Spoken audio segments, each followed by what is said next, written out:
बात करने वाले हैं अमेरिकन फाइटर F-35 के बारे में और जानेंगे कि F-35 को लेके इतना क्रिटिसिज्म क्यों है, क्या ये क्रिटिसिज्म सही है और किस हद तक सही है, और ऐसे कौन कौन से फीचर्स हैं जो इस फाइटर्स को बाकी के एयरक्राफ्ट से काफ़ी डिस्टिंक्टिव बनाते हैं, और इंडियन एयरफोर्स के ऑपरेशंस के लिहाज से कितना कॉम्पैटिबल हो सकता है F-35 अगर IAF इन फ्यूचर प्लान करती है इसको प्रोक्योर करने के लिए। तो वैसे तो इस फाइटर जेट को लेके इंटरनेट और वेब पोर्टल पे काफ़ी नेगेटिव रिव्यू है, लेकिन इस वीडियो में हम जो भी पॉजिटिव्स हैं उनके बारे में बात करने वाले हैं। तो वीडियो को शुरू करने से पहले जिन लोगों ने सब्सक्राइब नहीं किया है तो सब्सक्राइब करें, ये एक इंटरेस्टिंग वीडियो होगी। तो जी हाँ दोस्तों, जैसा कि आप सब जानते होंगे F-35 जिसे बनाया है अमेरिकन कंपनी लॉकहीड मार्टिन ने, और ये एक single seat single engine all weather stealth multi role fighter है जो कि एक 5th जनरेशन का फाइटर है। और इसका जो स्पेसिफिक टास्क है जिसके लिए इसे डिजाइन किया गया था वो ग्राउंड अटैक और एयर सुपीरियरिटी के लिए इसे बनाया गया था। और इसके अभी 3 वेरिएंट बनाए गए हैं, F-35A, B और C, जिसमें से F-35A है वो एक conventional take off and landing aircraft है, वहीं पे F-35B शॉर्ट टेक ऑफ और वर्टिकल लैंडिंग वाला एयरक्राफ्ट है। जबकि इसका एक 4th वेरिएंट है जो कि एक कस्टमाइज्ड टेलर मेड वेरिएंट है जो कि अभी इजराइल यूज कर रहा है। तो अभी यहाँ पे F-35 के ऊपर ये डिस्कशन करने का यहाँ पे मेन मोटिव ये है कि इस एयरक्राफ्ट को लेके काफी क्रिटिसिज्म देखा गया है, लेकिन हम यहाँ पे क्रिटिसिज्म को छोड़ के एक पॉजिटिविटी देखने वाले हैं और पॉजिटिव पॉइंट्स पे बात करेंगे। और इस वीडियो को बनाने का दूसरा मोटिव ये है कि हाल ही में इसने अपना पहला सक्सेसफुल मिशन ग्राउंड अटैक का पूरा किया है इराक में, जिसके लिए इसे स्पेसिफिकली डेवलप किया गया था। तो बात कर लेते हैं इस जॉइंट स्ट्राइक फाइटर की। तो इसे जॉइंट स्ट्राइक फाइटर इसलिए बताया जाता है क्योंकि इसमें कई सारी कंट्रियों ने मिलकर ये इनिशिएटिव लिया था कि वो अपने पुराने फाइटर्स और स्ट्राइक फाइटर्स है उनको रिप्लेस करके एक specifically ground attack fighter develop करेंगे। और उन कंट्रियों में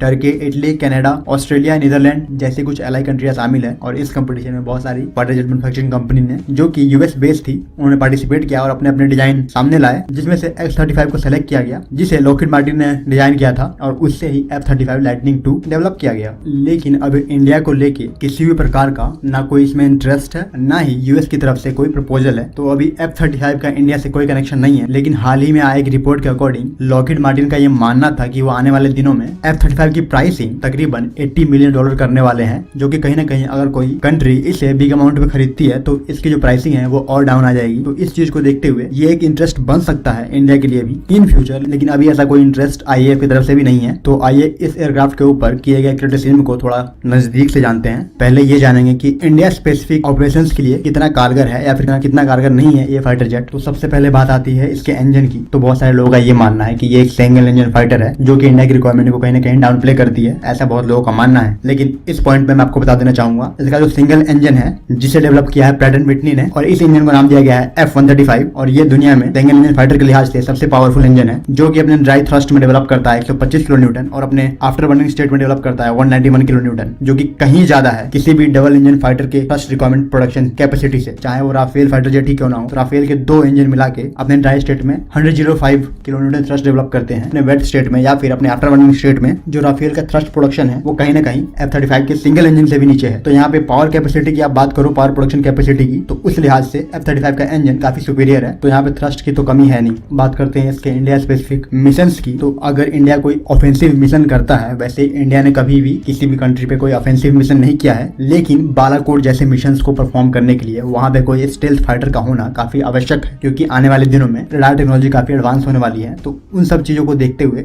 और हमारे नेबर्स को देखते हुए एक स्टेल्थ फाइटर कोई भी ऑफेंसिव मिशन आसानी से कंप्लीट कर सकता है। तो इस तरह के मिशंस को लेके पाकिस्तान और इंडिया के दरमियान शेयर किए जाने वाले जो टेरेंस है उन टेरेंस में F-35 बखूबी परफॉर्म कर सकता है। जहां तक बात है इंडिया और चाइना के दरमियान F-35 के यूज की, तो मैं आपको बता देना चाहूंगा F-35 की सर्विस सीलिंग राफेल से ऊपर है जो कि 15,240 मीटर की है, और इतनी सर्विस सीलिंग सफिशिएंट है हिमालय जैसे माउंटेनियस एरिया को क्रॉस करके जाके तिब्बत में अपने ऑपरेशंस परफॉर्म करने में, क्योंकि कोई भी एयरक्राफ्ट डीप चाइना में मेन लैंड में जाके अपने ऑपरेशंस परफॉर्म नहीं कर पाएगा, क्योंकि चाइना के मेन लैंड में जाने के लिए उस फाइटर जेट की जो कॉम्बैट रेडियस है वो 6000 किलोमीटर का होना चाहिए, जो कि पूरी दुनिया में किसी भी फाइटर का नहीं है। जहां तक बात है F-35 के कॉम्बैट रेंज की, तो इसकी combat range one of the best है दुनिया में अगर आप सिंगल इंजन फाइटर के लिहाज से देखते हो तो, या फिर आप चलो इसके कॉम्बैट रेंज को आप राफेल से कंपेयर कर लो, तो इसके कॉम्बैट रेंज और राफेल के कॉम्बैट रेंज में ज्यादा डिफरेंस नहीं है। राफेल का कॉम्बैट रेंज या फिर कॉम्बैट रेडियस 1800 किलोमीटर का है, वहीं पे F-35 का कॉम्बैट रेडियस 1400 किलोमीटर का है। अगर आप इसे कंपेयर करते हो सुखोई Su-30 MKI के कॉम्बैट रेडियस से, से इसका कॉम्बैट रेडियस मतलब F-35 का कॉम्बैट रेडियस सुखोई Su-30 से भी ज्यादा है, जो कि 1300 किलोमीटर है। तो उस लिहाज से भी किसी भी डबल इंजन फाइटर जो कि अभी इंडिया के पास है उससे इसका कॉम्बैट रेडियस ज्यादा है। बात करते हैं इसके मेंटेनेबिलिटी की, तो जैसा कि आप सब जानते होंगे सिंगल इंजन फाइटर्स को मेंटेन करना काफी आसान है कंपेयर टू किसी भी ट्विन इंजन फाइटर को।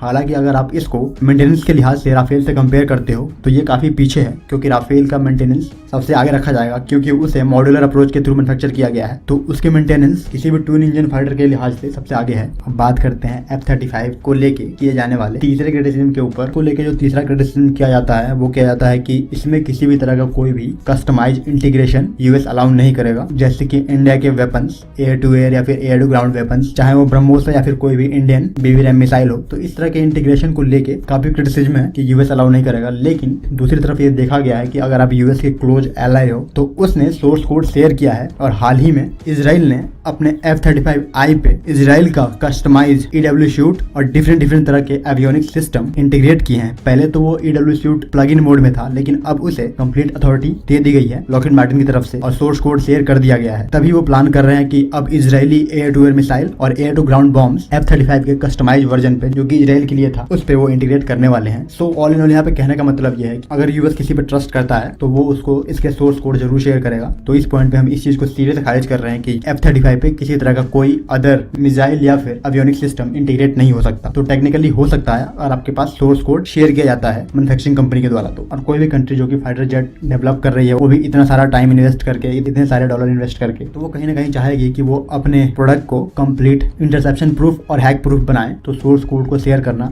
एडवांस टेक्नोलॉजी के लिहाज से काफी क्रिटिकल हो जाता है, जो कि इस पे इंटीग्रेट किए जाने वाले वेपन को हैक प्रूफ और इंटरसेप्शन प्रूफ बनाएंगे। और इसकी जो चौथी सबसे बड़ी डिसीजन थी वो इसके प्राइस को लेके थी और इस पे इन्वेस्टेड टाइम को लेके थी। अगर आप प्राइस और टाइम की देखोगे तो हमने भी तो वही किया, 2200 करोड़ रुपए कावेरी इंजन में इन्वेस्ट किए, लेकिन आउटपुट कुछ नहीं मिला। तो यहाँ पे एग्जांपल इसलिए लिया गया है क्योंकि मैं ये बताना चाहता हूँ कि इस तरह के टेक्नोलॉजी डेवलप करने में टाइम और प्राइस जाता है, और वो भी ऐसी टेक्नोलॉजी इसमें इंप्लीमेंट की जा रही है जो बाकी के देश हैं वो इस टेक्नोलॉजी को 2030 में डेवलप कर रहे होंगे। तो वही टेक्नोलॉजी अब F-35 में अवेलेबल है। तो इस तरह के एडवांस और फ्यूचरिस्टिक टेक्नोलॉजी डेवलप करने में टाइम और मनी तो जाता ही है। जहाँ तक बात है इसके कॉस्ट की, तो अगर इसे मास प्रोड्यूस किया जाएगा और हाल ही में रिलीज किया गया एक प्राइसिंग स्पेकुलेशन की माने, जो कि इसकी प्राइसिंग 2022-21 तक $80 मिलियन की जाने की कोशिश की जा रही है। तो इस तरह की प्राइसिंग अगर आती है, जो डेवलपिंग कंट्री हैं वो भी इस फाइटर जेट को प्रोक्योर करने की थिंकिंग रख पाएगी। बात करते हैं इसके फ्लाइट कॉस्ट की, तो जी हाँ दोस्तों, मैं मानता हूँ कि इसकी फ्लाइट कॉस्ट हाई है, और हाई होगी भी क्यों नहीं, क्योंकि इसका जो इंजन है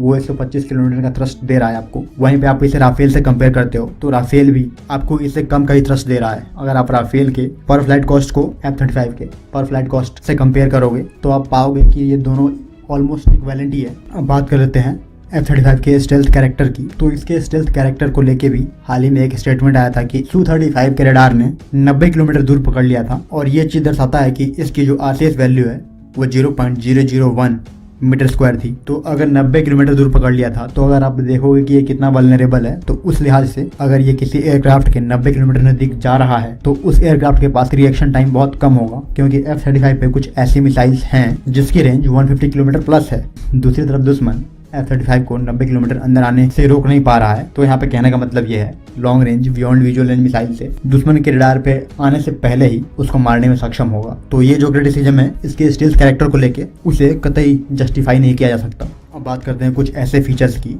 जो कि F-35 को अगले 10 सालों में सबसे आगे रखने वाला है, क्योंकि ये ऐसी टेक्नोलॉजी है जो कि बाकी के देश 2030 के बाद डेवलप कर रहे होंगे, वो अभी ही F-35 में इम्प्लीमेंट कर दिया गया है। तो सबसे पहले बात करते हैं इलेक्ट्रॉनिक अटैक की, और उसमें भी बात करेंगे इसमें लगाया गया EW सिस्टम की, जो कि काफ़ी एडवांस है। और इसके एवियोनिक्स को लेके यूट्यूब पे काफ़ी लोगों ने क्रिटिसाइज किया हुआ है कि इसके एवियोनिक्स एडवांस नहीं है, लेकिन मैं आपको बता देना चाहूँगा इसके एवियोनिक्स सबसे एडवांस हैं, जो कि एनिमी के फोर्सेस को, रेडार्स को 95% प्लस एक्यूरेसी से जैम और डिसरप्ट करने में सक्षम है। और इसके चारों तरफ दिया गया है इंफ्रारेड सेंसर्स, जो कि सिर्फ पायलट के हेड मूवमेंट से F-35 की जो दीवार है उसको क्रॉस करके जो 360 व्यू है वो पायलट के हेलमेट पे लाने में सक्षम है। और ये जो डेटा का ट्रांसफर है ये नैनो सेकंड्स में F-35 में होने में पॉसिबल है। बात करते हैं एयर टू सरफेस मोड में, तो एयर टू सरफेस मोड के लिहाज से इसका जो ईसा रडार है वो F-22 से भी एडवांस है, जो कि इसको 270 डिग्री का कवरेज प्रदान करता है, जो कि पूरे विश्व में सबसे हाईएस्ट है। बात करते हैं एयर टू एयर मोड की। अगर एयर टू एयर मोड की बात करो तो इसका जो फ्रंटल RCS है वो इक्विवेलेंट है